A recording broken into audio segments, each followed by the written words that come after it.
Ang kuwentong ating babasahin ngayon ay tungkol sa isang biyenan na laging ipinamumukha sa kanyang manugang na iba na ang pamilya nito mula ng mag-asawa at ang manugang na nagtiis at nabuhay sa ilalim ng kanyang anino.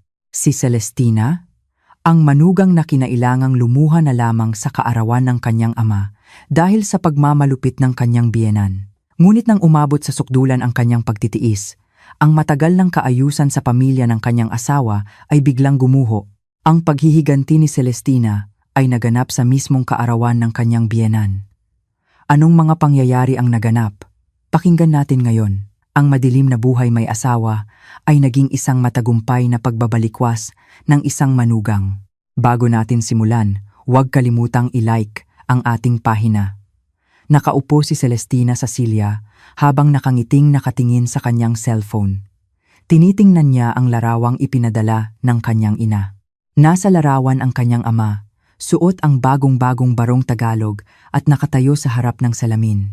Ang kanyang ama, na buong buhay, ay nagsaka at putik ang laging hawak, ay tila naiilang sa suot na formal, nakasuotan at nahihiyang nakangiti. Nang makita niya ang ngiting iyon, tila may mainit na hangin na umihip sa puso ni Celestina. Dala ang pananabik, dahan-dahan siyang pumasok sa kanilang silid-tulugan. Mahal, 1 linggo na lang at 70 kaarawan na ni tatay. Ano kaya ang isusuot natin? Magkano kaya ang ibibigay nating regalo? Tanong ni Celestina sa asawang si Marco, na masayang nakaupo sa kama. Ngunit si Marco ay nakadapa lamang, abala sa paglalaro sa kanyang smartphone. Ang ingay lamang mula sa laro ang maririnig sa silid. Ni hindi man lang nag-angat ng ulo si Marco. Bahala ka na diyan, walang kagana-ganang sagot niya. Ang ngiti ni Celestina ay unti-unting naglaho. Mahal, sasama ka naman, di ba? Kakausapin ko ulit si nanay para makahingi ng permiso. Kahit na malamig ang tugon ng asawa, puno pa rin ng pag-asa at pananabik ang boses ni Celestina. Bilang nag-iisang anak, ang 70 kaarawan ng kanyang ama ay isang napakahalagang okasyon na hindi niya maaaring palampasin. Bigla, mula sa sala, narinig ang matinis na boses ng kanyang biyenan, si Aling Amalia. Celestina, anong ginagawa mo riyan? Lumabas ka rito ngayon din. Nagulat si Celestina sa biglaang sigaw at napahawak sa kanyang dibdib. Malungkot siyang lumabas ng kwarto. Si Aling Amalia ay nakaupo sa sofa, nakahalukip-kip at matalim na nakatitig sa kanya na para bang isang kriminal ang kanyang tinitingnan. Nay, ano po yon? May masama po ba kayong nararamdaman? Maingat na tanong ni Celestina. Pinayagan ba kitang umuwi sa probinsya ninyo? Walang paligoy-ligoy na tanong ni Amalia na kasing lamig ng yelo. Nanlamig ang buong katawan ni Celestina. Po? Nay, sa susunod na linggo na po ang 70 kaarawan ni tatay. Alam niyo naman po yun, nasabi ko na po sa inyo. At ano naman ngayon kung 70 kaarawan niya? Nang magpakasal ka, iniwan mo na ang pamilya mo. Ang pamilyang ito na ang pamilya mo, mariing sabi ni Amalia.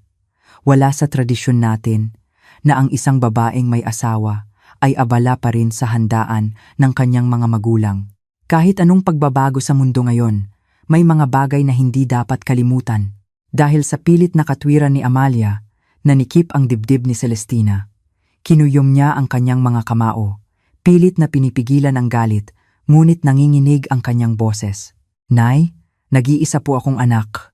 Hindi naman po yata tama na hindi ako makadalo sa kaarawan ng sarili kong ama. Anong hindi tama roon?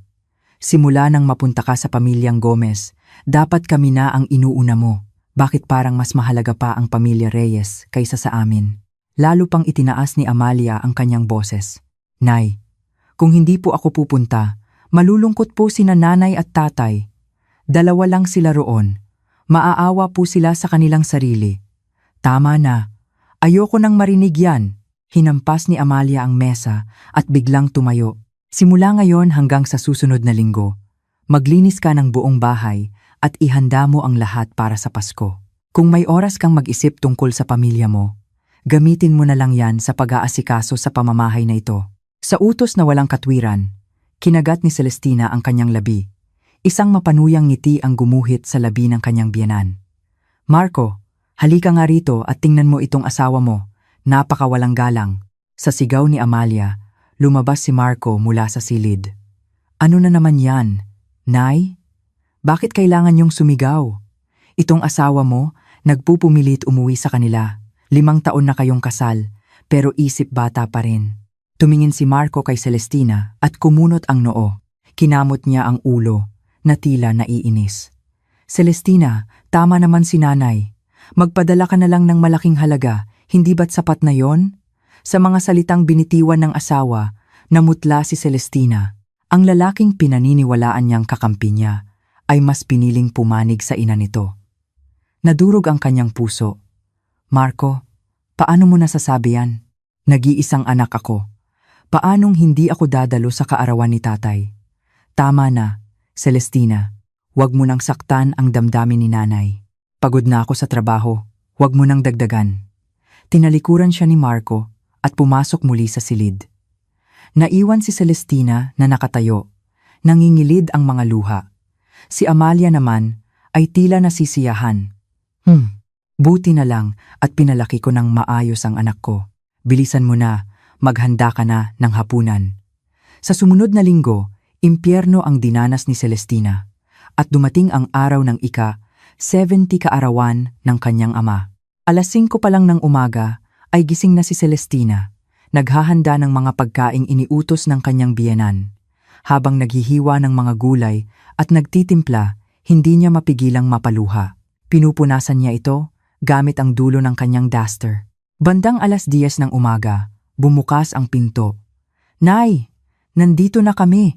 Na-miss ka namin. Ang 2 hipag ni Celestina, sina Marites at Marisa, ay masayang pumasok.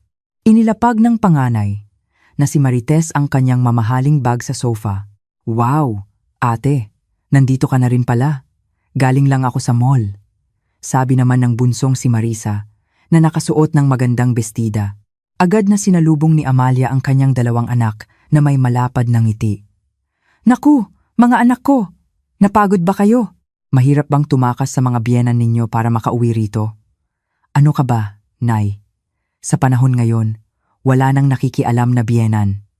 Siyempre, mas masarap pa rin umuwi sa sarili nating bahay. Malambing na sabi ni Marites habang yumayakap sa ina. Narinig ni Celestina ang lahat mula sa kusina. Pareho lang naman silang mga babaeng may asawa na. Pero bakit ganoon na lamang ang pagkakaiba? Siya, hindi makadalo sa kaarawan ng ama at umiiyak sa kusina habang ang mga hipag niya ay malugod na tinatanggap sa kanilang tahanan. Bakit siya lang ang tila nakakulong sa katwirang iba na ang pamilya niya? Hoy, Celestina, anong ginagawa mo riyan? Nandito na ang mga ate mo. Hindi mo man lang babatiin? Ipagtimpla mo sila ng juice. Muling umalingaw-ngaw ang boses ni Amalia. Sumunod si Celestina. Pagdating niya sa sala, nagkukuwentuhan ang magkapatid habang kumakain ng mamahaling biskwit. Ate, kailan ulit yung biyahe niyo sa Europe? Sa susunod na buwan, nakatanggap ng malaking bonus ang asawa ko. Ang mga biyenan ko na raw ang bahala sa mga bata. Wow, ang swerte mo naman kay kuya. Ako, baka sa Palawan lang kami makapunta. Tahimik na inilapag ni Celestina ang mga baso ng juice. Biglang may inabot si Amalia na makakapal na puting sobre sa kanyang mga anak. Mga anak, para sa inyo. Alam kong napapagod kayo sa buhay may asawa. Pambili nyo ng gusto nyo. Nay, salamat. Ikaw talaga ang the best. Masayang tinanggap ng magkapatid ang sobre. Habang pinapanood sila ni Celestina, tila sinusunog ang kanyang puso. Naalala niya kung paano siya sinigawan ng biyenan nang umorder siya ng prutas para ipadala sa kanyang ama. Pinararatangang ninanakaw ang pera ng mga Gomez. Biglang nag-vibrate ang cellphone sa bulsa ni Celestina. Isang mensahe mula sa kanyang ina.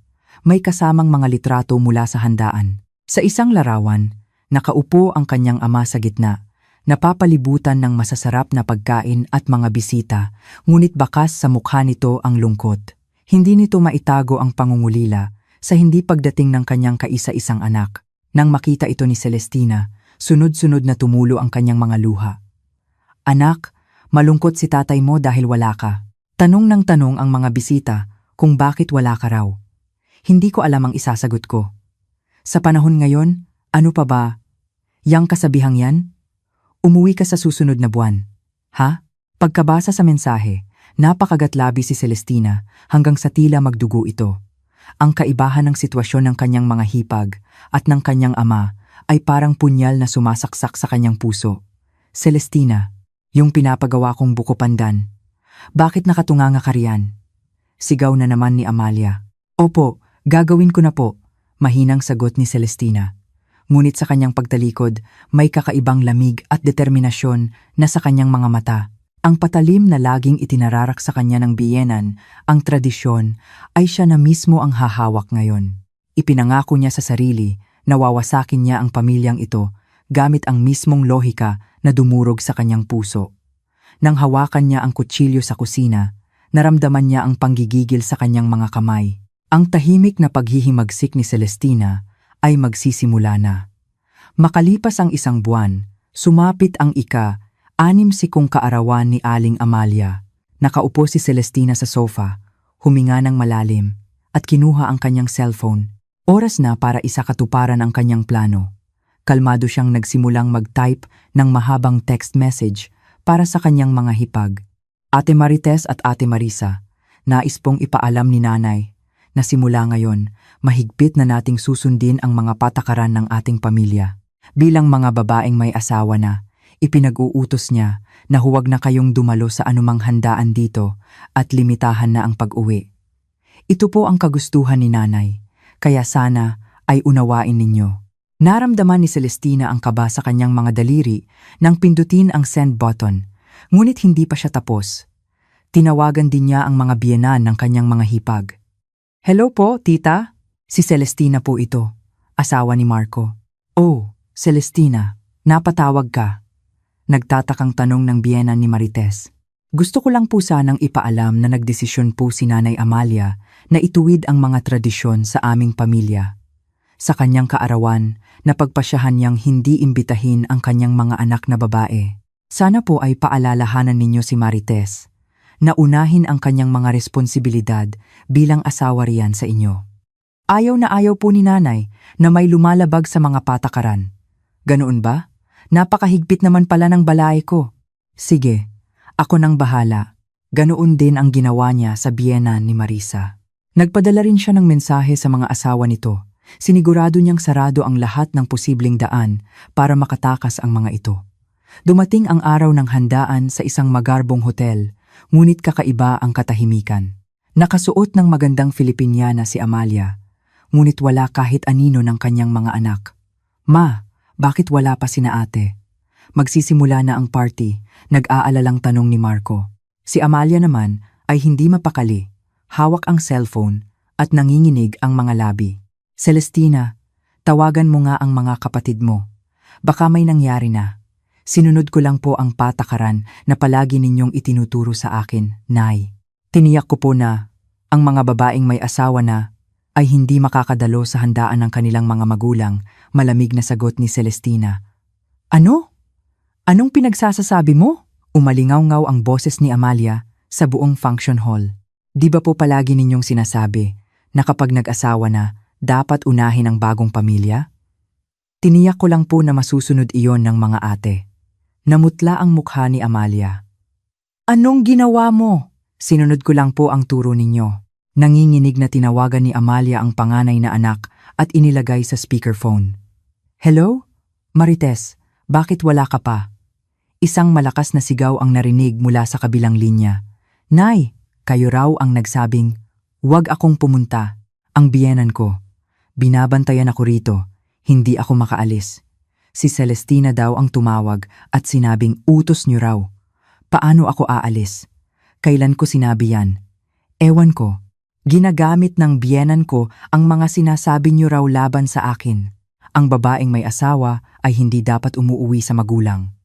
Paano ako lalaban doon? Ganoon din ang sitwasyon ng pangalawang anak. Nay, hindi rin ako makakapunta. Ang biyenan ko, pinapaalala sa akin ang tradisyon. Napasigaw si Amalia at tumayo. Anong kabaliwan ito, Celestina? Nababaliw ka na ba? Hindi na rin nakapagtimpi si Marco at marahas na itinulak ang asawa. Nasisiraan ka na ba ng ulo? Bakit mo ginagawa to sa kaarawan ni nanay? Walang imik na kinuha ni Celestina ang isang makapal na brown envelope mula sa kanyang bag at inihagis ito sa mesa. Sa loob ng 5 taon, narito ang listahan ng lahat ng perang pinagtrabahuhan ko na kinuha ninyo sa akin, kasama na ang kinita ko sa mga sideline ko. Magkita na lang tayo sa korte. Nasa loob ng envelope ang mga detalye ng kanyang mga gastos at ang demanda para sa diborsyo. Ayoko nang maging manugang sa pamilyang ito na may baluktot na paniniwala. Magsama-sama kayo sa mga tradisyon ninyo. Tumalikod si Celestina at umalis. Naiwan si Amalia na napaupo sa sahig. Tulala. 1 linggo pa lang ang nakalipas simula nang umalis si Celestina. Ngunit ang bahay ng mga Gomez ay naging isang impyerno. Habang naghuhugas ng pinggan si Amalia, nadulas siya at napinsala ang kanyang likod. Aray ko! Ang likod ko! Humandusay siya sa sahig, ngunit walang sinumang mag-abot sa kanya kahit isang basong tubig. Pag-uwi ni Marco, sinalubong siya ng mabahong amoy. Ma, anong amoy to? Ang dumi ng bahay. Nasaan ang pagkain? Masakit ang likod ko, hindi ako makagalaw. Mas importante pa ba ang pagkain kaysa sa akin? Daing ni Amalia. Hay nako, magpapadeliver na lang ako. Pagod ako. Inis na sagot ni Marco at pumasok sa kwarto. Tinawagan ni Amalia ang kanyang mga anak. Marites, anak, masama ang lagay ko. Hindi ako makatayo. Pwede ka bang pumunta rito? Naku, Nay, busy ako. Dahil sa mga sinabi ni Celestina, mas humigpit ang biyenan ko, malamig na sagot ng anak bago ibaba ang telepono. Ganoon din ang naging dahilan ni Marisa. Inihagis ni Amalia ang telepono at napahagulgol. Samantala, si Celestina ay nasa malinis at maaliwalas na kondominium ng kanyang tita Remedios. Celeste, anak, tapos mo na bang ayusin ang mga papeles? Tanong ni tita Remedios habang inaabot ang isang tasa ng kape. Opo tita. Inayos ko na po ang lahat ng bank records ko sa loob ng 5 taon, pati na ang mga resibong nakapangalan sa mga Gomez, pero ako ang nagbayad. Itinuro ni Celestina ang laptop. Ang laking halaga pala ng naibigay ko sa kanila, kasama na ang kinita ko sa pagbebenta ng mga cake. Tapos ako pa ang pinararatangan nilang nagnanakaw. Sa mga ebidensyang ito, malalaman natin ang totoo. Dapat lang nahabulin mo ang conjugal property at danyos.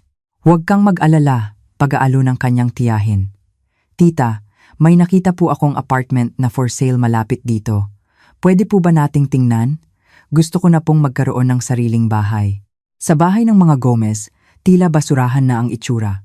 May amag na ang mga pagkain sa ref at nagkalat ang mga langgam sa lababo. Ma, ano ba tong amoy na to? Sigaw ni Marco. Hindi ko alam. Mula nang umalis si Celestina, hindi ko na alam kung nasaan ang mga gamit. Bakit hindi nyo linisin? Pagod ako galing trabaho. Ito ang aabutan ko. Ang sakit nga ng likod ko, di ba? Bakit ka ganyan? Nagsigawan ng mag-ina. Sana kasi naging mabait kayo kay Celestina. Dahil sa inyo kaya siya umalis. Ako pa ang sinisisi mo? Hindi mo kasi kayang kontrolin ang asawa mo. Kahit sa pakikipagtsismisan sa mga kapitbahay. Hiyang-hiya si Amalia. Naku, Amalia. Sa panahon ngayon, may biyenan pa palang nagbabawal sa manugang na umuwi sa magulang. Napakamakaluma mo naman. Kinabukasan, biglang dumating si Marites. Ma, pahiram ng pera, pambayad sa tuition ng anak ko. Pera? Kakabigay ko lang sa'yo ng malaking halaga noon. Ngayong wala na si Celestina, kahit pampagamot ko, kulang. Nang tingnan ni Amalia ang kanilang passbook, halos wala ng laman. Lahat ng ipon at emergency fund ay nasa pangalan ni Celestina. Doon niya napagtanto kung gaano kahusay mag-manage ng pera si Celestina. Ang perang akala niya ay sa kanya ay pinaghirapan pala ng kanyang manugang. Nang mawala si Celestina, naging basura ang bahay na to. Ano nang gagawin natin, Nay? Malamig na umalis si Marites nang malaman na wala siyang makukuha. Pagkalipas ng 1 linggo, nakatanggap si Marco ng isang sulat mula sa korte. Naglalaman ito ng petisyon para sa annulment at isang kaso para bawiin ang lahat ng pera at ari-ari ang ibinigay ni Celestina sa kanila. Ma, Malaking problema to. Dinemanda tayo ni Celestina. Habang binabasa ni Marco ang mga dokumento, biglang nanikip ang dibdib ni Amalia. Bumula ang kanyang bibig at bumagsak sa sahig. Ma! Gumising ka! Ma! Umiiyak na sigaw ni Marco. Ang ilaw ng kanilang tahanan ay nawala at ang naiwan ay isang malamig na impyerno. Sa parehong oras, si Celestina at ang kanyang tita Remedios ay pumipirma na sa deed of sale para sa kanyang bagong apartment. Congratulations, Celeste! Ngayon, may sarili ka ng buhay at sariling bahay. Salamat po, tita. Sa wakas, makakahinga na rin ako ng maluwag. Ang kwento ay nagpapatuloy sa paglalarawan ng voice phishing scam. Makalipas ang isa pang linggo, lalong naging miserable ang buhay ni Amalia. Isang hapon, habang nakahiga at iniisip ang kanyang mga problema, biglang tumunog ang telepono. Isang malamig at seryosong boses ng lalaki ang sumagot. Si Ginang Amalia Gomez po ba ito? Ako nga. Sino to? Mula po ito sa NBI Anti-Fraud Division. Sa salitang NBI, halos tumigil ang paghinga ni Amalia. NBI? Bakit po? Wala naman akong ginagawang masama. Ginang Gomez, nasa malaking problema po kayo. Ang manugang ninyo, si Celestina Reyes, ay nagsampa ng kasong estafa at malversation of funds laban sa inyo? Estafa?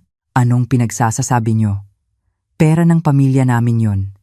May matibay po siyang ebidensya na nilustay ninyo ang perang pinagtrabahuhan niya. Kung hindi kayo kikilos agad, lahat ng ari-arian at bank accounts ninyo ay i-freeze ng gobyerno. Naramdaman ni Amalia na para siyang binagsakan ng langit at lupa. Ano pong dapat kong gawin? Tulungan niyo po ako. Pumunta kayo agad sa bangko. I-withdraw niyo lahat ng pera niyo. I-loan niyo rin ang bahay niyo. Kailangan niyong gawing cash ang lahat para hindi ma-freeze. At tandaan niyo, top secret investigation ito. Huwag na huwag niyong sasabihin kahit kanino, kahit sa mga anak niyo, kundi obstruction of justice ang ikakaso sa inyo. Dahil sa takot at kasakiman, naniwala si Amalia. Nagmamadali siyang lumabas ng bahay, suot ang magkaibang tsinelas at pumunta sa bangko.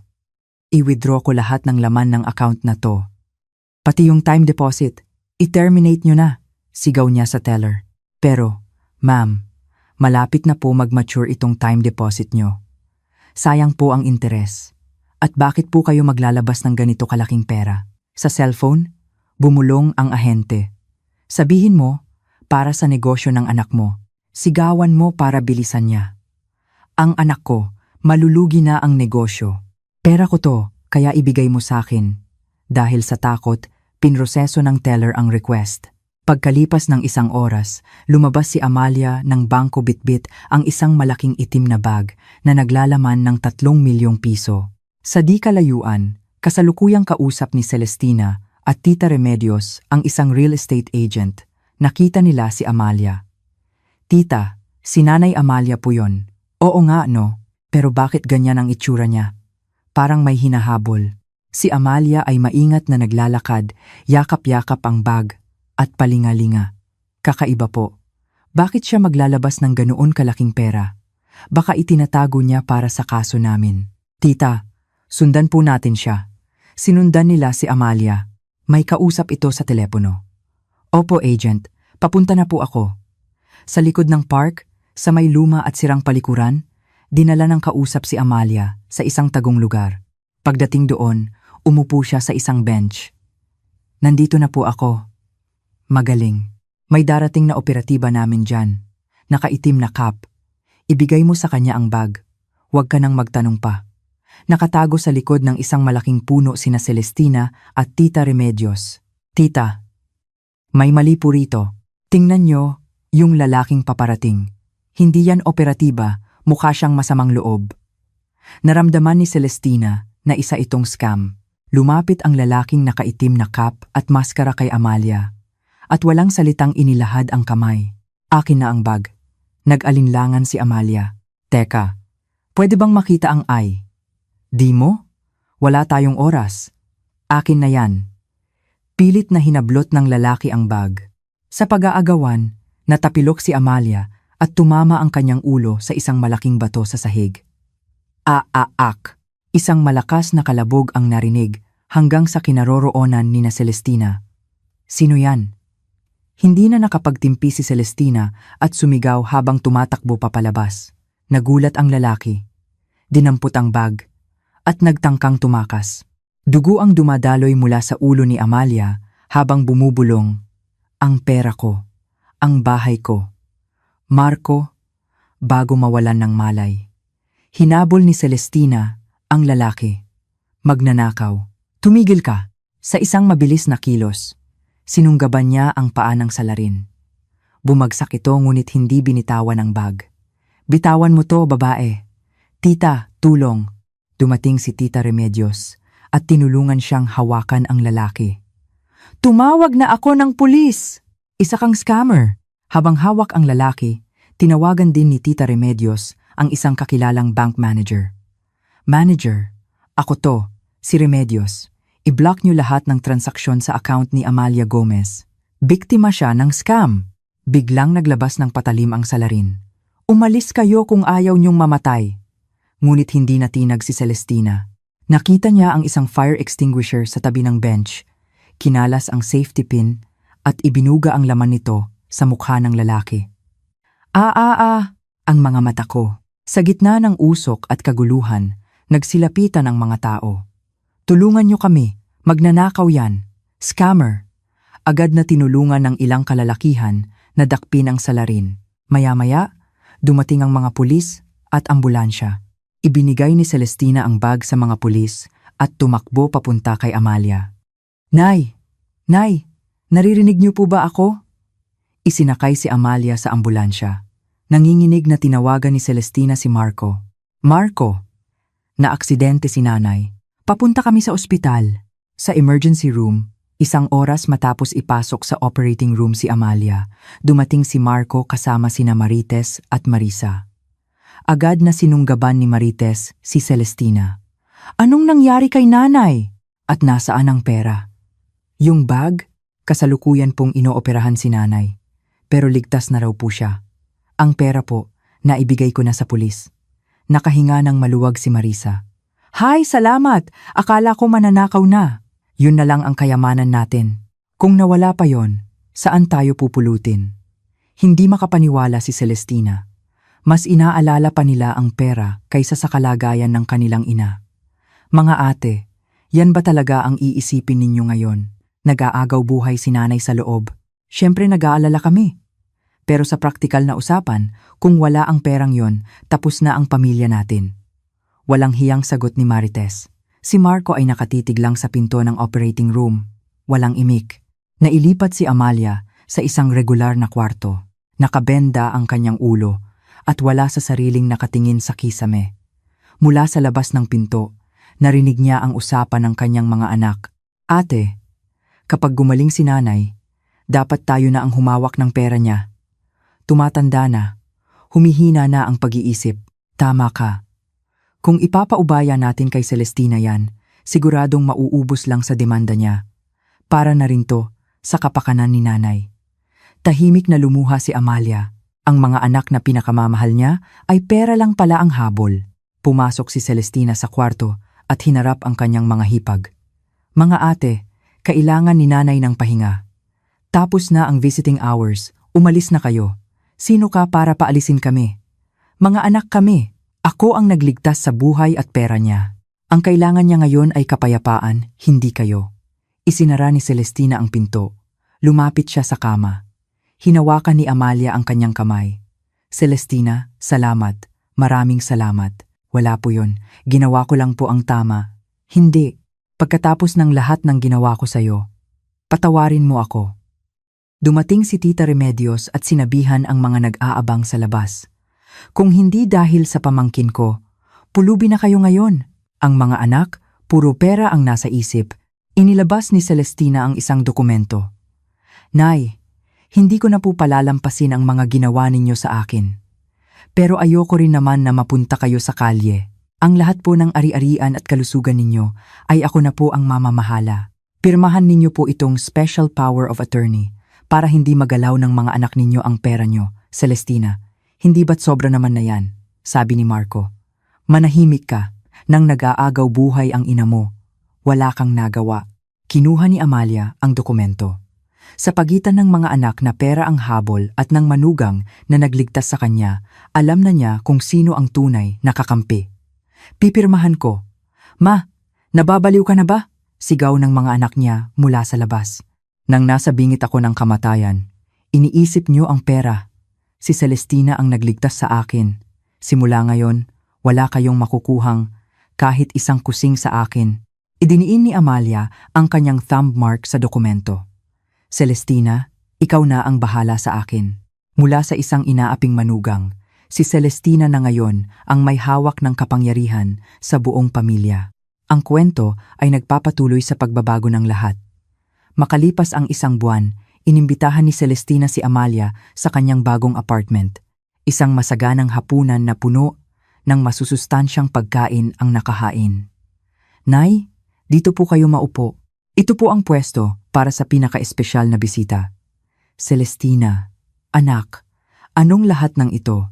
Para namang may fiesta. Para po bumalik ang lakas ninyo pagkatapos ng operasyon.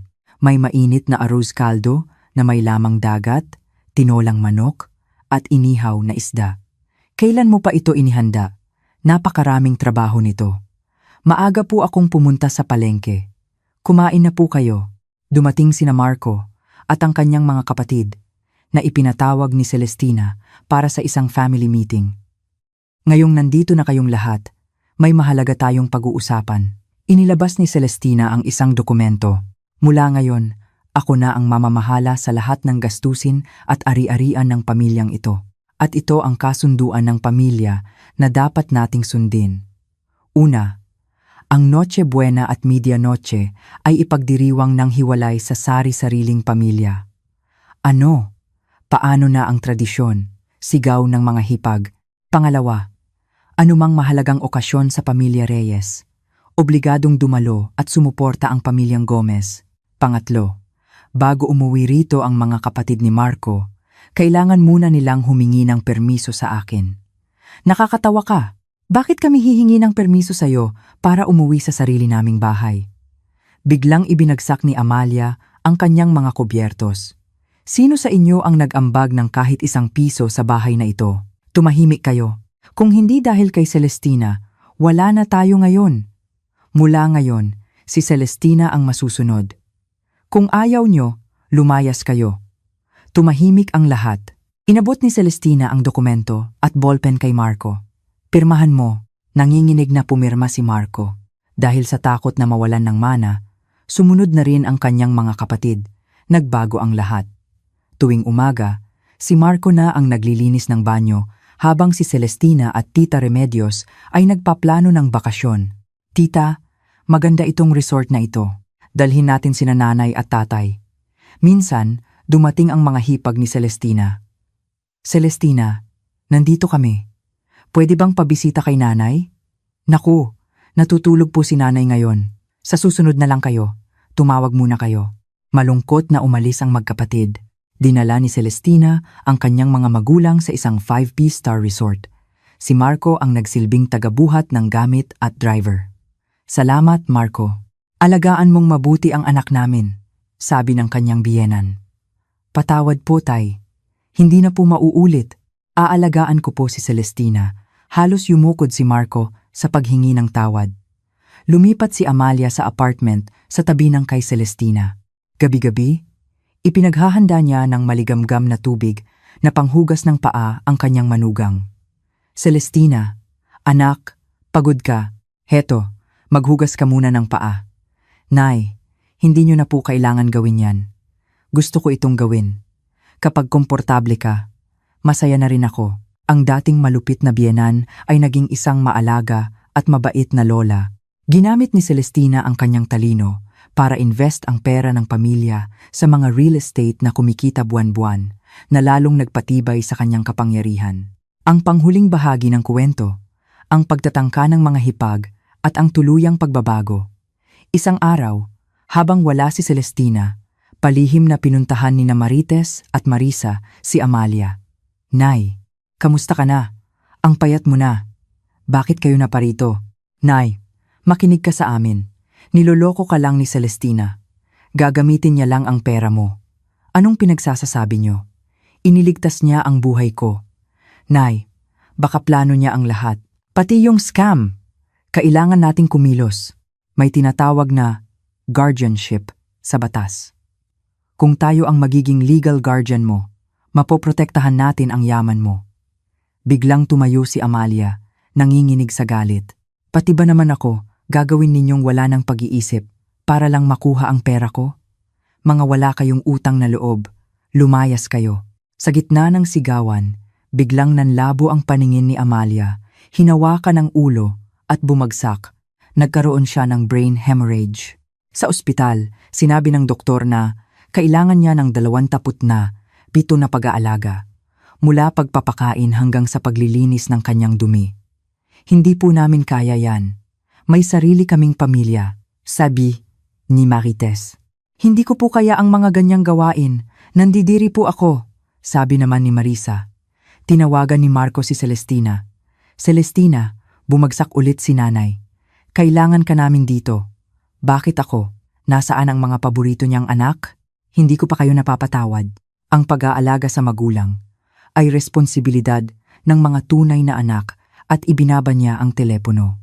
Dahil sa kamahalan ng private nurse, umaabot ng 4,500 pesos kada araw, hinayaan na lang nila si Amalia sa isang ward na may 6 na pasyente.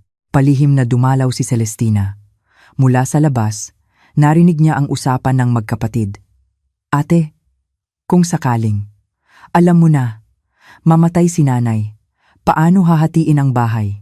Siyempre, hati tayo. Ang problema lang ay si Celestina. Baka angkinin niya lahat. Kaya nga, dapat ma-file na natin yung guardianship bago pa huli ang lahat. Nirecord ni Celestina ang buong usapan. Pumasok siya at nakita si Amalia na payat na payat. Nay, ako po to, Celestina. Habang nag-uusap, nakita ni Celestina na palihim na kinukuha ng magkapatid ang kahon ng alahas ni Amalia. Mga ate, anong ginagawa niyo? Ibebenta namin para pambayad sa ospital. Nagpaalam ba kayo kay nanay? Kung hindi ninyo ibabalik yan, tatawag ako ng pulis. Pag nanakaw yan, sa takot, inihagis nila ang kahon at tumakbo. Tinawagan ni Celestina si Tita Remedios at isang abogado. Kinabukasan, bumalik siya sa ospital kasama ang isang profesional na caregiver. Nay, siya po ang mag-aalaga sa inyo. Pero, anak, mahal yan. Pera niyo po yan. Nay, para sa inyo yan. Dumating ang magkapatid. Wow, may caregiver pa. Saan mo kinuha ang pera? Simula ngayon, bawal na kayong pumasok dito. Ipinatugtog ni Celestina ang recording. Namutla ang magkapatid. Galit na umiyak si Amalia. Mga hayop kayo. Mga anak ko ba talaga kayo? Dumating ang abogado. Abogado, ngayon din, gumawa kayo ng huling habilin ko. Lahat ng ari-arian ko ay ipapamana ko kay Celestina Reyes. Ang mga anak ko ay walang matatanggap ni isang kusing. Nagwala ang magkapatid, ngunit ipinakita ni Celestina ang CCTV footage ng kanilang pagtatangkang pagnakaw. Dumating si Marco at sa unang pagkakataon, kinampihan niya si Celestina. Mga ate, tama na. Huwag na kayong magpapakita sa amin. Dahil sa pag-aalaga ni Celestina, mabilis na gumaling si Amalia. Tinawagan niya ang mga magulang ni Celestina.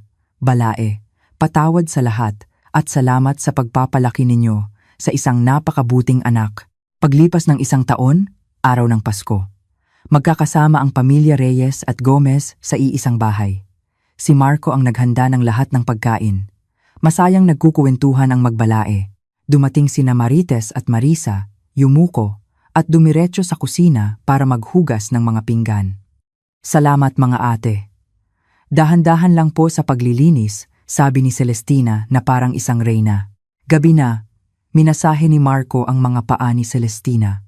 Salamat mahal. Inayos mo ang pamilya natin. Inayos mo ako. Ngumiti si Celestina. Ang dating huwad na kapayapaan ay napalitan na ng tunay na pagmamahalan at respeto.